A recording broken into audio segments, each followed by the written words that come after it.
Okay, a bit of a different one today, and don't worry, it's just going to be a one-off, but I am going to have a go at trying to be sincere and making a good point, so wish me luck. Taylor Lorenz is a very controversial figure to many, and I believe for a good reason. It seems strangely memory-hold in some parts of the internet nowadays that she actively supported Keffels and the Drop Kiwi Farms campaign. That's how I found out about her anyway, this weird person always wearing her mask, seemingly trying to make the internet worse for people for social justice brownie points. For a couple years now, it seems, she's been posting regularly on YouTube, and I recently have had the displeasure of finding out how difficult it is to watch her content. There is one thing that she's been talking about a lot though recently, and it's very funny that it's been coming from her. This is upholding Section 230, and she has a unique slant of talking about it for lefties. At least I guess, I think that's who's watching this. And this may be a hard pill to swallow. I'm not saying anything about the content of her character, but that doesn't change the fact that I think her messaging around Section 230 is correct. Section 230 of the Communications Decency Act is an American law that protects social media websites from legal liability for hosting user-generated content. Simply, when a user of a social media website posts on there, it is the user, not the website, that is legally responsible for that content. This is a vital law for maintaining a free and open internet. Currently, a bill called the Sunset Section 230 Act is being pushed. If it passes, Section 230 will be revoked after 2 years. It's uncertain what this would look like, but it's a near enough certainty that this would lead to a more moderated and regulated internet. Think no anonymity online and all content needing to be manually reviewed. It sounds crazy and impossible to me, but there are genuinely very powerful people trying to push for this stuff. And I should add on that the corn ban in the UK sounded crazy and impossible to us, and then that went through, and it affected a lot more than just that. So this should not be a partisan issue. When it comes to people in government, both sides want this. So there should be no team sports being played when it comes to people opposing it. And I have to say, Taylor Lorenz has found a niche in talking about this topic to lefties, because no one else is going to do it. And even if you see these people as an enemy, or just you don't like them, it is good to get people impassioned about this topic. And that's where my problem comes in, which is the enemies of Taylor Lorenz. Now, these aren't Kiwi Farms users or people that might follow libs of TikTok, people that would have genuine reasons to truly hate Taylor Lorenz. They are the liberal cocksuckers, the pro-liberal establishment scum of this platform. We've got Hutch. His defining characteristic is his hardcore appealing to and cheerleading of the authority of the American Democratic Party. He is hugely under the thumb of the H3 and DGG communities. Hutch has nothing of value to offer, so he spends his time spinning plates to try and keep both of these communities happy, and one way to do that is epically dunk on Taylor Lorenz. Now, don't get your hopes up, but we are going to have to lock in, because when Hutch gets going, it's hard to keep up. Here he is defending ContraPoints and attempting to debunk Taylor. What about repealing Section 230 for platforms that have algorithmic recommendation? Every single platform since the dawn of the internet has algorithmic recommendation. Prodigy and CompuServe had algorithmic recommendation. There is no distinction between algorithmic content. Literally in Section 230, if you read the text of the law, it just talks about any interactive computer service. So what are you talking about with platforms with algorithmic content? The law was written about platforms with algorithmic content. You guys are acting, do you guys think that algorithms were invented in 2022? That's like literally how they talk about this stuff. I assume that the algorithms have become a lot more sophisticated. How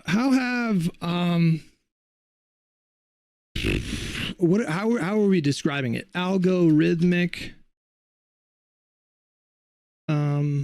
So this is pretty high level stuff. It took me a while to get my head around. Hutch is asking Grok if search algorithms have changed since the 1990s.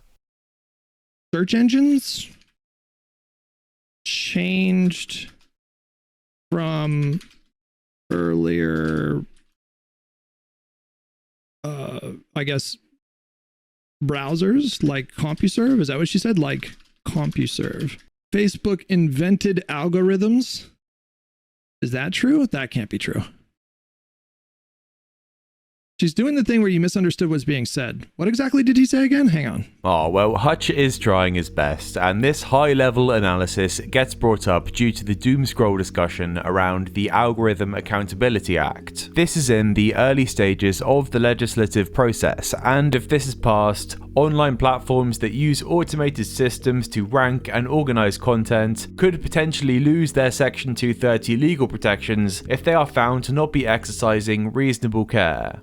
Yeah, algorithm bad, but this should be troubling. We don't truly understand how this would affect social media users and online creators. The people that have the power to make these decisions don't fully understand how this would play out either. It would be down to legal teams to see how much they could manipulate this in favor of their clients. But it is pretty reasonable to expect a scenario where content moderation becomes far stricter and growth is stifled for smaller creators, especially if they want to make more provocative content. You want to criticize the government? Well, we won't allow that on our platform. We don't want some lawyer having the means to point the finger at us if it gets recommended in our algorithms. I think the only people that could support something like this either have no understanding of how this would work, they want some authoritarian state where all information is moderated, or they haven't thought it through and simply got won over by the thought of algorithm bad. I think the last option is where Contra fell down in this conversation, and Hutch's comments are, at this point, unsurprisingly stupid. It doesn't necessarily eliminate extremism, but it means you have to like seek click it out in. almost, Yeah, you gotta opt in. It's hard not to think that would be good at this point for me. What? It's hard not to think what would be good. Well, Taylor, I think they're talking about the pipelines of radicalization that exist currently on the internet in ways that didn't exist 20 years ago.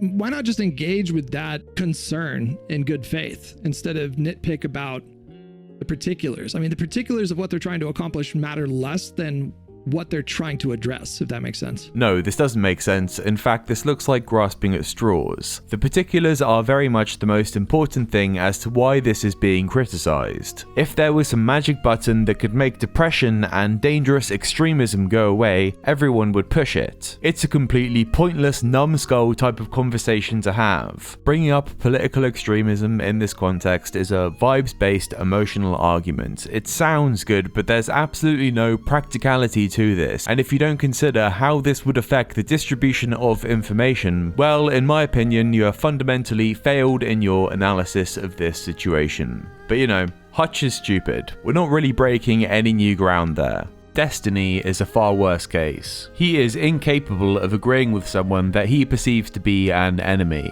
and now he is fabricating claims that Taylor Lorenz is incorrect about her reporting in a way that, with him being so burnt out, I'm not even sure if he's aware that he's doing it. The way that she writes and when she's talking about tech, my feeling is she just doesn't understand. She just doesn't know tech at all. Like at most I would call like a pop culture tech reporter or whatever. Yeah, the good news is she kind of sticks to that until she goes into things like Section 230 reporting, which her reporting has slightly convinced me. I think she, more than other issues she takes on, did her research on that, which is like the Section 230 stuff. I talked to Pisco about it a couple weeks ago, and it sounded like she couldn't even really accurately state what Section 230 was, but it seems like she's just against all form of like internet ID controls, which I think there are decent arguments for, but fair. Like she's like, I just think she's meant well, but I don't know. Yeah. So let's take a look at why Destiny thought Taylor Lorenz didn't know what Section 230 was in her conversation with Pisco. So basically, all of this stuff is also happening as there are escalating attacks on Section 230, which is Section 230 of the Communications Decency Act. It's what allows for user-generated content online. Yeah, it was two court cases of this sort of Prodigy and CompuServe, which were these old internet companies from the 90s,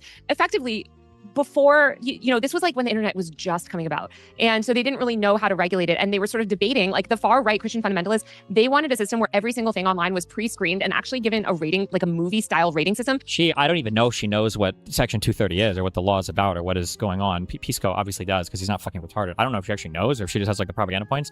The idea behind Section 230, I believe, I don't know, if check me if I'm wrong until I look up. But the idea behind Section 230 is that let's say that I go to the Washington Post and there is an article and it says Stephen Bonnell is a pedophile. Okay. Wait, now that is a headline that would get me picking up a newspaper. I wonder why his head went there. But seriously, Destiny stops to explain Section 230 in the middle of Taylor correctly explaining the origins of it, and this is now the source for Destiny to claim that she doesn't understand what it is. So him not being informed on the origins gets turned around in his burned out egotistical mind to be him correcting her on the subject. And then what makes it worse, after this interjection, Destiny says almost nothing when reacting to the rest of this conversation, apart from small things like this. Why are you now allowing these tech companies to pre-comply and start harvesting biometric data on children, something they previously couldn't do? You're not even enforcing COPPA anymore. What a great transformative react that is. Lonerbox does this too a lot. He just goes, "Ooh,"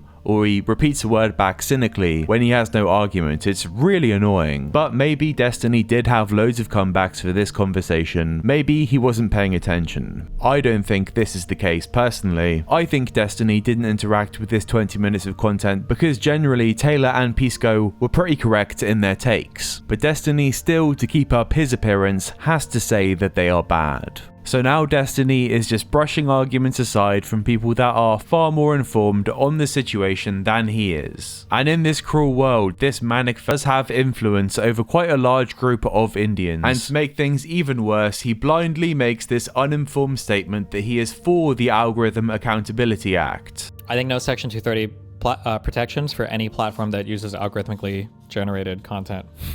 So like if you're using an algorithm to sort through people's media feeds, and you're organizing what they're going to see, no Section 230 protections for you. Boom! I don't know where I just heard that. I heard this idea like 2 days ago and I like it. Interesting. Okay. By the way that he talks, I don't even think he knows that there is an Algorithm Accountability Act being pushed in Congress. He is dissuading people from listening to someone that has actually looked into this, and simultaneously he is making a vibes-based argument for something that sounds nice, but in reality could have huge negative effects for how the internet operates. I am trying to make good points, but look at this for 1 second. If you're using an algorithm to sort through people's media. Look at the wonder in this demented little mole rat's eyes as Destiny talks about how it would be a good idea to censor the internet. This conversation between Pisco and Taylor also covers the American Congress's desire to change the Kids Online Safety Act. There may be a more compelling argument for protect the kids, but being British, I know what this would look like. People here, at least people I know, like corn ban, ha ha ha, probably won't happen. But it did happen, and you have to verify for much more than just NSFW content. There are fairly normal Reddits and Discords that are non-pornographic. You would have to scan your face to have access to if you don't use a VPN. Imager, BitChute, and I'm sure more websites that I'm not aware of just don't host to the UK anymore. I don't think this is ever going to get undone. And I fear that the same Americans that rightly laughed at us for this happening will get emotionally tricked by algorithm bad or protect the kids arguments, and then you will have to provide your identity or scan your face to view things that may be culturally important because there is this harsh legal system that people can wield to better control what information the public has access to. Somebody else that tried to tackle this is Conduit. He's the guy that does these I watched X person for a week videos. I don't like them, but what's relevant is his Taylor Lorenz video. This is a classic Rantsona React type video where Taylor talks, then he pauses and rebuts her points. Don't you dare question. Now we have an example of whataboutism.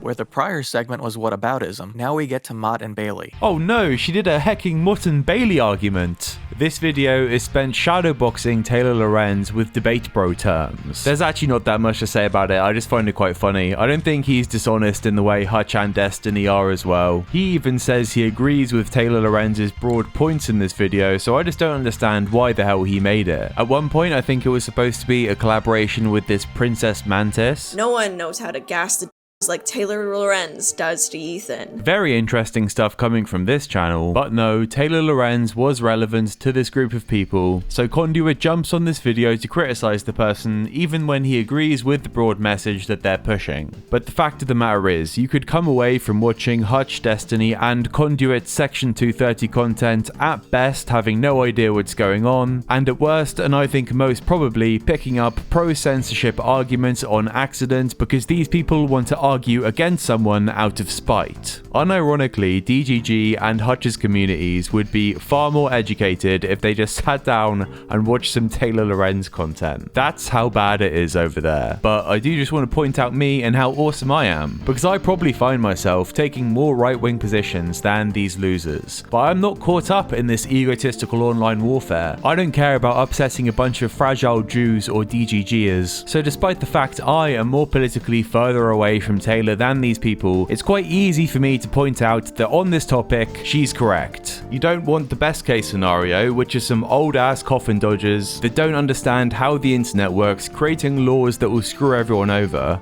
And you certainly don't want the worst case scenario, which is a bunch of rich corrupt pedophiles trying to blind you from information that you should have the right to know. And on that point, for some ungodly reason, this freak Destiny in his never-ending quest to suck off authority, throughout the whole of the Jeffrey Epstein leaks, he just sat there and downplayed the whole situation. I have no idea why his takes around this never blew up. But this also doesn't mean that I have to take some mind-wrecked position and think that Taylor Lorenz is now on my team so I can never concede to her ever doing anything bad ever. No, Taylor Lorenz is not based actually. She's just correct about a couple things every so often. So yeah, a bit of a random video. Maybe there's a bigger fish to fry than this, I don't know. Just got sent down a little obsessive rabbit hole there and I thought it was worth pointing out. Hopefully there'll be more fun content soon. Make sure to like the video and subscribe.